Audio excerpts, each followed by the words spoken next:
Bismillahirrahmanirrahim. Assalamualaikum warahmatullahi wabarakatuh. Pemirsa gapai kemuliaan Ramadan yang dirahmati Allah, nuzulul Quran adalah puncak keberkahan Ramadan.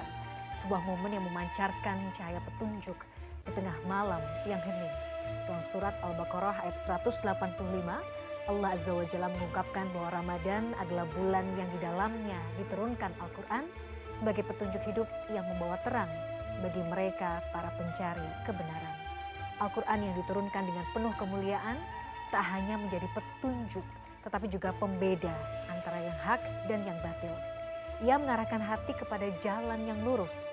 Bagi orang-orang beriman, Al-Quran adalah kabar gembira yang membawa janji pahala yang besar, di mana pada malam-malam Ramadan yang penuh berkah ini, setiap ayat Quran yang dibaca adalah sumber cahaya yang menuntun kita kepada jalan kebaikan yang telah Allah perintahkan. Nah, pemirsa, selama 45 menit ke depan insya Allah kita bersama akan membahas tema yang sangat spesial, yaitu Nuzulul Quran, puncak keberkahan Ramadan. Pada bulan suci ini, di mana Al-Quran diturunkan sebagai petunjuk hidup, adalah saat yang paling tepat untuk kita merenungkan makna sejati dari turunnya wahyu Allah yang mulia ini. Dan seperti biasa, saya tidak sendirian, sudah hadir bersama saya di studio. Ada gurunda kita semua, kita sambut Kiai Haji Haris Hakam. Assalamualaikum warahmatullahi wabarakatuh. Waalaikumsalam warahmatullahi wabarakatuh. Apa kabar? Alhamdulillah sehat. Alhamdulillah. Seger. Seger ya, Iya, lancar tambah puasanya, tambah sehat. Iya. Ini sudah masuk pertengahan Ramadan, sebentar lagi harusnya semangatnya kita semakin terpompa ya. Iya. Jadi harus finish strong ya, istilahnya ya Ayah ya. Bahkan sudah merasakan bahwa kita tambah sehat berarti tambah semangat Tambah semangat berpuasa. harusnya ya. Iya. Jadi dalam beberapa pekan sampai dengan akhir Ramadan harusnya lebih kita tingkatkan kualitasnya. Iya, Mudah-mudahan sudah kita semua jadi merasakan, makin semangat. Nah, saya juga ingin mengingatkan bagi Anda pemirsa yang ingin berpartisipasi maupun bertanya, jangan ragu untuk mengirimkan pertanyaan Anda dalam bentuk video melalui nomor WhatsApp yang tertera di layar kaca. Baik, Pak Kiai, tema bahasan kita adalah Nuzulul Quran. Ini berkaitan juga dengan Quran kita sebagai petunjuk hidup kita ini. Sebenarnya hakikatnya kenapa ya Al-Quran ini momennya tuh seolah pas gitu ya. Allah tuh memang sudah, skenarionya tuh sudah pas. Al-Quran kalam ilahi ini, petunjuk kita selama di dunia, ini diturunkan di bulan juga yang mulia, di bulan Ramadan. Sebenarnya kalau kita mau berpikir, mencari hakikat, mencari hikmah, kenapa ya kemudian Al-Quran ini diturunkan di bulan Ramadan, di malam juga yang ganjil. Apa sebenarnya rahasia di balik turunnya Al-Quran ini? Ya, tafadhol. Baik, bismillah, walhamdulillah, wassalatu wassalamu ala rasulillah, amma ba'du, Mbak Mila dan para pemirsa dimanapun Anda berada. Yang besar, yang agung itu Al-Quran. Sehingga ketika diturunkan Al-Quran di bulan, di satu bulan, maka bulan itu menjadi bulan yang dimuliakan. Ketika seseorang, anak manusia yang diberikan Al-Quran, maka orang itu menjadi mulia. Jadi Nabi yang paling mulia itu yang Nabi Muhammad karena diberikan Al-Quran. Termasuk umat Nabi Muhammad pun lebih dimuliakan karena dia menerima dan mengamalkan Al-Quran. Nah, apa korelasinya dengan Ramadan? Kalau kita lihat sejarah, turunnya Ramadan itu kan ada dua versi. Ya. Pertama, turunnya Ramadan itu secara global, yang itu dalam pembahasan Lailatul Qadar. Itu jumlah wahidah fi lailah, satu global ya, Al-Quran secara global diturunkan dalam satu malam itu. Nah, kalau Nuzulul Quran ini periodisasi di mana dari Baitul Izzah, dari langit pertama itu secara berkala diturunkan oleh malaikat Jibril, dihantarkan kepada Nabi kita Muhammad Sallallahu Alaihi Wasallam. Itu terjadinya pada 17 Ramadan. Fi sanati arba'ina minal fil. Tahun ke-40 setelah penyerangan Abrahah dengan pasukan gajah itu tadi. Yang ini menunjukkan bahwa pada saat itu Nabi Muhammad umur 40 tahun. Nabi umur 40 tahun menerima Al-Quran. Pada waktu itu belum ada belum ada puasa Ramadan. Karena memang nabinya baru diangkat. Dan belum ada kewajiban puasa Ramadan, tetapi Allah menurunkannya pada 17 Ramadan. Nah, ini menunjukkan bahwa puasanya belum ada, tetapi bulannya itu bulan spesial dari lantaran bulan itu diturunkannya Al-Quran. Jadi dia terbawa menjadi spesial karena dipilih di antara 12 bulan gitu. Jadi Ramadan itu memang sudah ada bulannya, namanya bulan Ramadan. Nama itu bulan sudah ada. Sudah ada, bahkan sebelum ada perintah puasa Ramadan ya Pak Kiai. Sudah ada sebutan Ramadan itu sudah ada, tetapi kewajibannya belum ada. Ya. Sehingga dia menjadi besar karena pada saat itu dipilih. Ya, Lailatul Qadar malam 27, nuzul Quran 17 Ramadan. Nah, ini menjadi spesial dari lantaran Al-Qur'annya itu sendiri. Kenapa? Karena itu kalamullah. Karena dia kalamullah, ucapan Allah, firman Allah, maka dia menjadi spesial. Jadi representasi Tuhan di bumi itu adalah Al-Quran kira-kira gitu.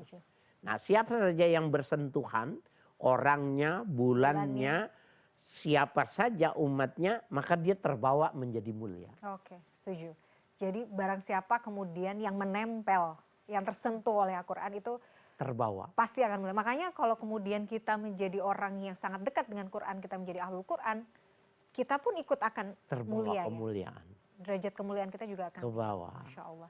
Jadi sebenarnya momen nuzul Quran itu pada saat kemudian baginda Rasulullah SAW pada saat itu menerima wahyu pertama di Gua Hiro ya Pak Kiai? Ya betul. Surah Al-Alaq dari ayat pertama sampai ayat kelima itulah pertama kali beliau menerima wahyu. Dan itu adalah penyerahan sertifikat kenabian. Jadi sama saja pelantikan dan penyerahan SK kenabian itu pada saat nuzulul Quran itu tadi. Ya. Artinya pada saat itu suasana kebatinan dari baginda Rasulullah kan diceritakan pada saat beliau mendapatkan wahyu pertama tuh juga tidak mudah ya Pak Kiai ya pada saat itu ya. Jadi guncangan seperti apa, kan namanya kalamullah ya, diberikan pada orang yang maksudnya diwahyukan kepada manusia spesial. Bagaimana apa ya kronologinya pada saat itu Pak Kiai kalau dari riwayat mungkin para ulama? Ya, ini sedikit kita menceritakan ini pemirsa untuk bisa mendapatkan sebuah paham yang utuh. Instrumennya kan Nabi itu memang menjelang kenabian itu beliau lebih senang tahanus, lebih senang menyendiri. Jadi meninggalkan istri, meninggalkan kegiatan berdagangnya. Kemudian beliau mencari satu tempat yang terpilih ya yang disebut dengan Gua Hira itu tadi. Beliau berlama-lama berhari-hari membawa bekal untuk melakukan tahannus itu. Nah, kemudian pertama kali wahyu yang diterima itu bahwa digambarkan bahwa dia adalah salah satu bagian yang terpilih gitu. Pada saat itu belum menerima Al-Quran, tetapi sejak turunnya malaikat Jibril pada waktu itu, maka beliau lebih suka, lebih banyak menyendiri gitu. Nah, pada waktu yang dipilihnya itu 17 Ramadan, tahun ke-40 Ba'dal Fil itu tadi, maka disitulah digambarkan pertemuan menerima langsung. Dan pada saat itu selalu saja Nabi itu apabila melakukan pulang dari Gua Hira itu merasa ada sesuatu yang beda. Ada yang dia rasa takut ini sebenarnya benar apa tidak. Ini sesuatu ini sebenarnya menyimpang atau tidak. Tetapi istrinya yang setia, yang mendapatkan pemahaman keagamaan dari pamannya sebagai seorang tokoh agama pada waktu itu menjelaskan, menenangkan kepada Nabi, tidak mungkin Tuhan memberikan sesuatu yang tidak bagus pada orang yang bagus sepertimu itu tadi. Maka Nabi Muhammad semakin yakin untuk melakukan tahannusnya. Sehingga pada saat pertemuan pertama kali itu sangat dahsyat sekali. kan kalau di dalam sejarahnya itu waktu pertama turun, ya Muhammad Iqra, Muhammad coba kau baca itu. Nabi mengatakan dengan grogi bahasa kita itu, ma'ana biqari. Aku ini nggak bisa membaca. Nah itu tidak membaca dan maknanya itu dua tuh. Sebab kalau yang dibilang ma'ana biqari karena memang tidak ada Al-Qur'annya. Atau tidak ada lembaran yang ditulis Al-Qur'annya, tidak ada. Sehingga nggak boleh kita mengatakan bahwa aku tidak bisa membaca itu. Aku tidak membaca, bukannya tidak bisa membaca. Karena memang tidak ada yang terlihat. Cuma disuruh baca. Gitu. Pada bilangan yang ketiga baru dikatakan Iqra bismi rabbikal ladzi khalaq. Bacalah dengan menyebut nama Tuhanmu. Kemudian yang disuruh baca apa? Khalaq, alam semesta. Khalaq itu masih wallah, selain Allah itu disebut dengan khalaq. Nah, jadi kalau kau sebut nama Allah, kau bisa membaca alam semesta ini. Masya Allah, menarik. Nah, itu yang dimaksud dengan ma'ana biqari. Oke, baik. Pak Kiai, menarik sekali pembahasannya, tapi kita harus break dulu. Nanti kita akan lanjutkan setelah jeda. Pemirsa jangan kemana-mana. Gapai Kemuliaan Ramadan masih akan kembali sesaat lagi. Tetaplah bersama kami.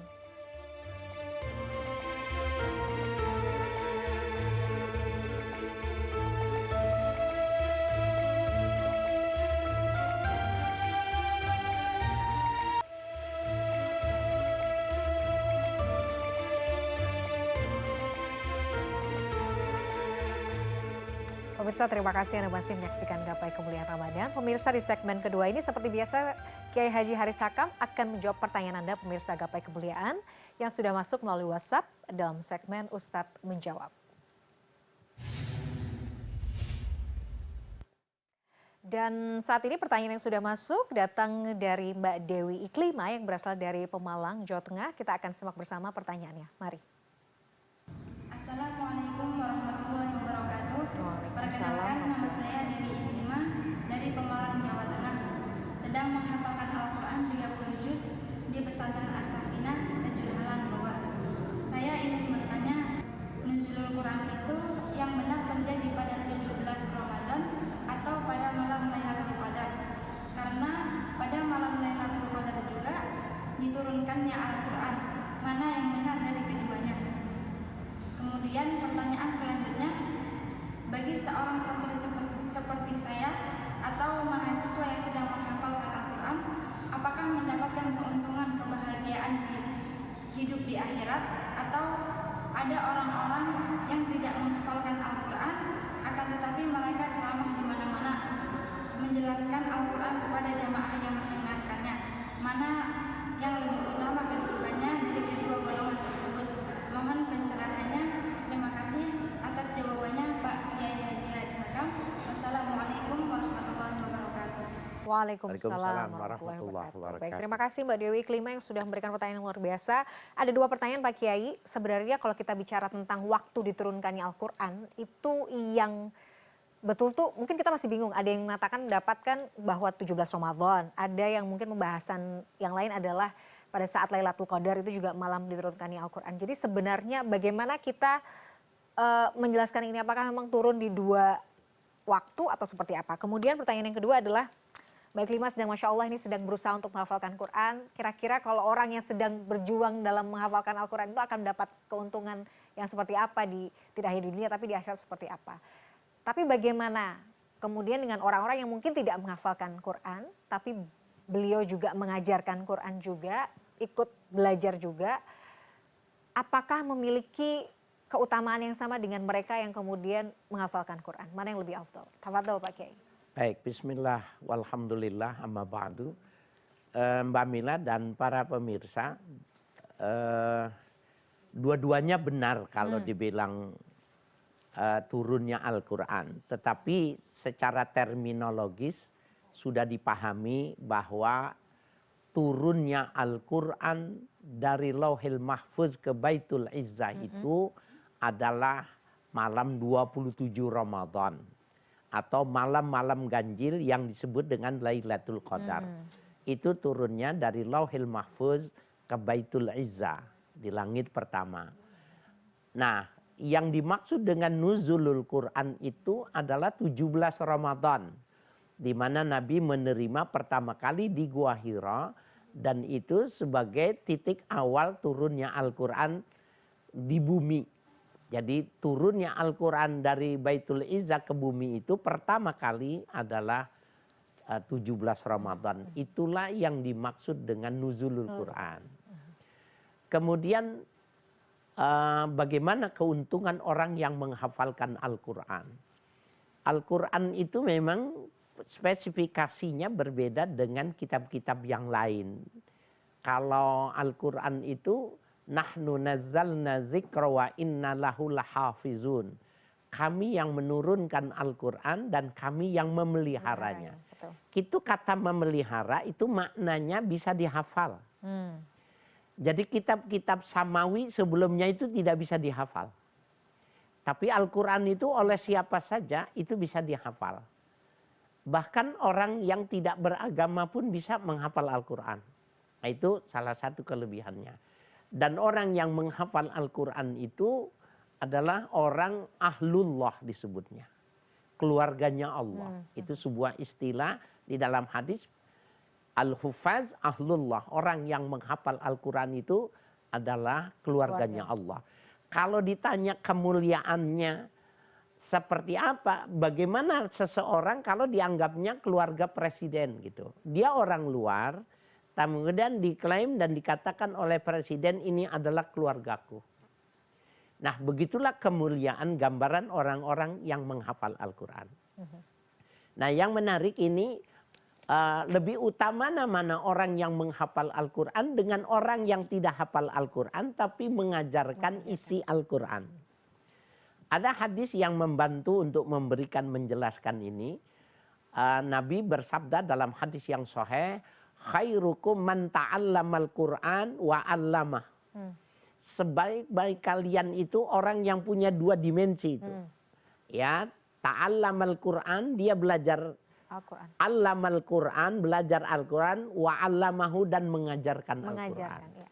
Nah, kalau orang cuma menghafal Al-Quran, maka dia baru satu bagian. Baru dia belajar. Karena menghafal itu bagian dari sebuah proses belajar. Kalau dia nanti mengajarkan, maka dia memenuhi dua kriteria sebagai khairukum, orang yang terpilih. Bagaimana dengan ulama, kiai yang mengajarkan isinya, tapi dia tidak hafal Al-Quran. Nah, dia ulama-ulama yang menyampaikan isi Al-Quran itu, dia walaupun dia tidak hafal Al-Quran, dia punya level tersendiri. Karena di dalam ayat lain dikatakan, yarfa'il ladzina amanu minkum walladzina utul ilma darajat. Allah mengangkat derajat orang-orang yang beriman, walladzina utul ilma darajat, dan orang-orang yang diberikan ilmu. Darajat itu lipatan tingkatan dibandingkan dengan orang umum. Orang yang beriman pada umumnya. Nah, dia punya level tersendiri. Tetapi kalau orang yang menghafal Al-Quran dia mengajarkan, dia punya dua kelebihan gitu loh. Bonusnya double. Ya, jadi dua kelebihan. Bahkan ada hadis yang menjelaskan sungguh luar biasa bahwa orang-orang yang menghafal Al-Quran, dialah yang akan memberikan teropong, yang memberikan mahkota kepada ibu bapaknya. Kalau seorang anak memberikan mahkota, itu di dunia mahkota itu simbol kedudukan yang tertinggi. Raja itu adalah nomor satu di sebuah negara. Kemudian sang anak yang memberikan kepada ibu bapaknya sebagai raja, itu sebenarnya simbolik dari sebuah kemuliaan. Si anak mulia dan dia bisa membawa kemuliaan ibu bapaknya. Masya Allah, betul. Nah, itu bagian dari kemuliaan itu. Saya masih tertarik untuk membahas lebih jauh tentang itu tadi Pak Kiai. Orang yang kemudian meskipun nggak hafal tapi dia kemudian mempelajari Al-Quran dan juga mengajarkan pada orang lain. Nanti kemuliaannya seperti apa gitu ya. Nanti kita bahas lagi ya Pak Kiai ya. Kita harus break dulu. Pemirsa jangan kemana-mana. Gapai Kemuliaan Ramadan masih akan kembali setelah yang satu ini.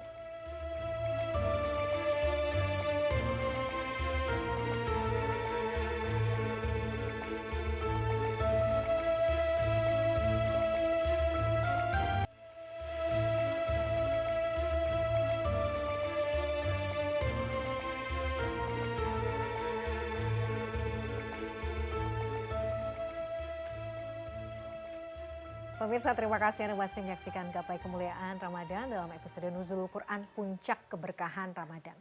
Pak Kiai, tadi kan dari judulnya kita sudah bisa setidaknya berusaha mencari relasi ya. Nuzulul Quran Puncak Keberkahan Ramadan. Ya. Artinya ini tuh menjadi momen yang tidak boleh kita lewatkan sebenarnya. Ya. Karena ini momentum turunnya Al-Quran, kemudian kalau kita berusaha mencari hakikat ya, dan berusaha nggak mau melepaskan momen ini, kita bisa mendapatkan keberkahan. Jadi bagaimana supaya itu tadi Pak Kiai, dengan momentum nuzul Quran ini, kita bisa mendapatkan puncak keberkahan di Ramadan. Caranya seperti apa? Ya, ada sebuah ungkapan bahwa man hurima khairuha faqad hurima. Orang yang tidak mendapatkan kebaikan nuzulul Quran, maka dia benar-benar orang-orang yang tidak mendapatkan kebaikan. Jadi kalau dilihat ukuran gitu, sebenarnya siapa sih orang yang sial, orang yang nggak dapat manfaat dengan nuzulul Quran? Rugi. Ruginya, ukurannya sampai dianggap sedemikian itu tadi. Nah, bagaimana cara kita memberikan apresiasi dan bagaimana atensi kita terhadap nuzulul Quran? Maknanya ya sedapat mungkin kita sudah mengetahui kehebatan, keunggulan, keluar biasaan tentang Al-Quran, maka kita menghafal Quran sedapatnya. Kalau kita tidak bisa menghafal Al-Quran karena kita sudah sadarnya sudah lanjut, maka kita ajak anak-anak kita sebelum mengenal ilmu pengetahuan, dia mengenal Al-Quran, menghafal Al-Quran. Oh, kalau anak-anaknya sudah besar, maka dia tidak putus asa untuk melibatkan, mempengaruhi agar cucunya mau menghafal Al-Quran. Jadi Al-Quran dijadikan tahapan awal sebelum dia mendapatkan ilmu pengetahuan secara umum. Nah, itu yang dimaksudkan bahwa dia mendapatkan keberkahan dengan nuzulul Quran. Jadi man hurima khairuha faqad hurima. Orang yang tercegah tidak mendapatkan kebaikan nuzulul Quran, dialah orang yang benar-benar tidak mendapatkan kebaikan sedikit pun. Jadi bukan yang nggak ada, bukan yang miskin. Tapi walaupun dia punya bagaimanapun, kalau nuzulul Quran nggak bisa dia menangkapnya, dialah orang yang rugi sebenarnya. Oke, jadi ini kan kita kembali diingatkan bahwa kita itu kalau mau hidup kita berkah, menghadapi, menjalani dunia ini dengan hati yang tenang, ya jangan jauh-jauh dari Quran. Kan biasanya begitu ya Pak Kiai, Ya, betul. Sederhananya gitu. Tapi pada faktanya, maksudnya kita sering mendengar bahwa Quran itu ya penyembuh, Quran itu adalah penerang jalan kita. Tapi kadang-kadang kita tuh sulit sekali ya untuk bahkan menyempatkan waktu untuk membaca Quran aja tuh rasanya dalam sehari tuh ada orang yang sulit untuk melakukan hal itu. Kerugian apa yang mungkin kita dapatkan ketika kita jauh dari Quran Pak Kiai? Pertama kerugiannya karena dia sudah tahu keuntungan. Jadi sebuah informasi yang sudah jelas kemudian dia tidak mendapatinya, maka kalau dia dianggapnya itu tidak berhasil, dua kali kerugiannya. Rugi pertama karena dia sudah tahu jalan yang bagus tapi dia tidak mengamalkannya. Rugi yang kedua karena dia tidak mendapatkan. Dua kali kerugiannya. Oleh karena berbeda halnya sebelum diturunkan Al-Quran. Ya, sebelum diturunkan Al-Quran itu maka tidak ada istilah orang tidak mendapatkan gitu loh. Nah, bagi kita ini sekarang ini ruginya rugi yang benar-benar nyata kalau kita tidak bisa mengambil potensi daripada Al-Quran itu. Tadi kan Pak Kiai juga sempat menyampaikan bahwa bahkan sebelum anak-anak kita paham gitu ya tentang ilmu pengetahuan yang lain, ajarkan Quran dulu sebagai fondasi. Mengapa sebegitu pentingnya ya Pak Kiai? Kadang-kadang kan orang justru malah pendidikan agama, Quran tuh nanti aja, berat kayaknya kalau ngafalin Quran tuh berat, anak-anak udah belajar akademik dulu deh. Kalau bangganya luar biasa kalau bisa berhasil dalam bidang akademik gitu, merasa kalau mungkin pendidikan Al-Quran itu bahkan nomor 2. Bagaimana kemudian kita bisa justru meletakkan Quran itu, gimana ya caranya supaya meletakkan Quran itu sebagai fondasi malah nomor 1 sebelum belajar yang lain gitu. Sebelum Al-Quran itu diturunkan secara totalitas itu, ada sebuah permintaan dari menantu beliau, Ali bin Abi Thalib, ketika lahir Hasan dan Husain itu untuk diazankan di sebelah kanan dan diiqamatkan sebelah kiri. Nah, kalau saja pada saat itu Al-Quran sudah turun, maka pastilah dibacakan Al-Quran. ya, azan seakan ingin memberikan pemahaman itu bahwa pada saat itu anak itu sebelum dia kenal alam ini pada kelahirannya itu, maka pertama kali perkenalkan tentang Tuhan, perdengarkan bahwa kalimat yang bagus itu, kalimat thayyibah itu Allahu Akbar, Allah Maha Besar gitu. Nah, ini sebenarnya sudah isyarat bahwa bila anak itu didekatkan kepada Tuhan nomor lebih dahulu, maka dia akan mudah untuk mendapatkan segala sesuatu. Karena orang yang mendekati Tuhan, dia akan mendapatkan apa yang menjadi kemauannya. Ada peribahasa, anak pengen cerdas, anak masukkan Quran sebelum dia mengenal sesuatu. Nah, dan Mbak Mila kalau mau tahu tentang sejarah saya ini dulunya pengacara. Iya. Tetapi saya berubah dari lantaran saya kagum melihat orang-orang yang berhasil mendidik anaknya menghafal Al-Quran. Ternyata anaknya itu cerdas-cerdas, pintar-pintar. Iya, iya. Nah, jadi Al-Quran kalau dihafal itu ternyata dia bisa membangkitkan kecerdasan spiritual. Kecerdasan intelektual terbawa dari lantaran adanya Al-Quran di dalam tubuhnya. Nah, Al-Quran itu Al-Quran huwan nur. Wan nur ismun min ismillah. Al-Quran itu cahaya. Nur itu nama di antara nama Allah. Jadi ketika seseorang itu menanamkan nur dalam dirinya, cahaya pada dirinya, maka dia akan bisa melihat segala apapun. Maknanya cerdas. Betul Pak Kiai. Dan kita juga banyak mendapatkan cerita atau mendengar cerita ketika orang tuh dekat dengan Quran ya. Rasa-rasanya hidupnya sama Allah buka gitu. Keberkahan tuh datang dari mana aja. Iya. Sekarang kan ada beasiswa juga untuk masuk misalnya universitas negeri yang top misalnya di Indonesia. Iya, benar, ada sudah jalur terbuka. hafiz misalnya. Misalnya mau jadi anggota TNI Polri ada jalur hafiz juga gitu ya, hafizah. Jadi rasa-rasanya ketika misalnya kita dekat dengan Quran Pak Kiai, dunia tuh akan Allah berikan ya. Seolah-olah saya menangkapnya seperti itu Pak Kiai. Di dunia aja sudah seperti itu. Mau masuk perguruan tinggi silakan. Mau jadi tentara, polisi silakan gitu. Bahwa dia memang terjamin. Dan dari pihak perguruan tinggi, dari pihak institusi aparatur negara, sebenarnya kenapa lebih cenderung memberikan kemudahan? Jelas dong, dia dari sisi mentalitas dia akan lebih siap dengan pekerjaannya karena dia akan tidak mau melakukan kesalahan terhadap tugasnya, karena memang dalam kesehariannya syarat untuk menghafal Quran itu dia tidak boleh melakukan kesalahan. Jadi bagaimana mungkin dia mau korupsi, bagaimana dia mau memanfaatkan jabatan, karena dia mendapatkannya syaratnya untuk tidak melakukan kedurhakaan itu gitu. Jadi Masya Allah ya, PR sih buat saya kayak ngapalinnya masih juz 30 juga yang bagian belakang-belakang aja, juz amma. Jadi Masya Allah, jadi balik lagi Pak Kiai, kalau misalnya kita ingin memberikan mahkota kepada orang tua kita kelak di yaumul akhir tuh memang kita harus bersusah-susah ya, itu tidak mudah ya gitu, harus menghafalkan Quran ya Pak Kiai ya. Kalau Mbak Mila nggak bisa kan anaknya yang nanti yang ya memberi. Allah ya Rahman ya Rahman. Jadi dan anak itu bisa memberikan juga syafaat juga nggak sih Pak Kiai dari Quran itu misalnya ke saudara-saudara yang lain Pak Kiai? Nah, ada hadis yang menjelaskan itu. Apakah syafaat yang diberikan oleh hafizul Quran itu hanya untuk kepada ibu dan bapaknya? Ibu dan bapaknya saja atau?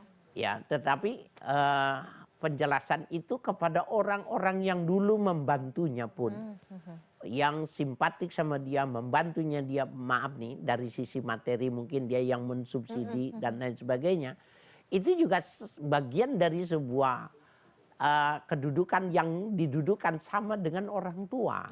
Oleh karena itu para pemirsa, bagi yang tidak menghafal Al-Quran sementara punya kelebihan materi, kenapa tidak ya mengangkat orang-orang yang mau menghafalkan Al-Quran, hafiz dan hafizah itu kita yang membiayai, kita yang menyekolahkan. Supaya kecipratan, pahala. Maka itu juga bagian daripada orang yang dimaksud dengan orang tua. Masya Allah. Oke, jadi mudah-mudahan kita kalaupun kita mungkin nggak mampu menghafalkannya, tapi itu tadi ya kita melihat ada peluang keberkahan, kita bisa membantu para penghafal Quran, kenapa enggak ya Pak Kiai? Ya. Kita mencoba mencuri pahala dari situ, Masya Allah. Ya, betul.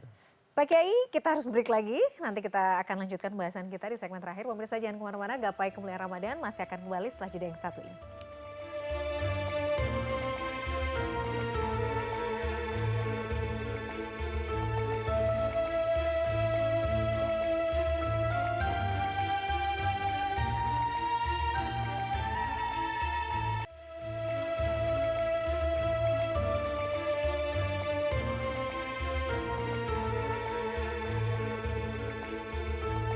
Pemirsa, terima kasih Anda masih menyaksikan Gapai Kemuliaan Ramadan dalam episode Nuzul Quran Puncak Keberkahan Ramadan. Pak Kiai, kita lanjutkan bahasan kita. Pak Kiai, Quran itu kan juga merupakan rahmat bagi semesta alam ya. Sebenarnya. Kita mendefinisikan rahmat bagi semesta alam itu kan berarti bukan hanya manusia yang mungkin kita bisa membacanya. Tapi bagaimana kalau kita membedah lebih luas maknanya? Rahmat bagi semesta alam itu maksudnya kepada siapa saja dan bentuknya seperti apa Pak Kiai? Baik, subhanallah, di dalam ayat yang menjelaskan wa ma arsalnaka illa rahmatan lil alamin, tidaklah diutus engkau ya Muhammad kecuali rahmat bagi alam semesta. Ayatnya jelas sekali ketika berbicara tentang sunnatullah. Walan tajida li sunnatillahi tabdila. Kau tidak akan melihat sedikit pun terjadinya perubahan pada sunnatullah. Sunnatullah itu ekosistem. Tidak akan terjadi. Ekosistem itu akan ajeg dan akan seperti itu. Nah, kemudian di ayat yang lain Allah mengatakan zaharal fasadu fil barri wal bahri bima kasabat aydihim. Kalau terjadi kerusakan di muka bumi itu, pasti yang melakukan itu bukannya sistemnya yang berubah, tapi dilakukan oleh tangan manusia. Berarti orang-orang yang melakukan kesalahan dan merusak sistem itu, dia adalah orang-orang yang benar-benar melakukan kerusakan.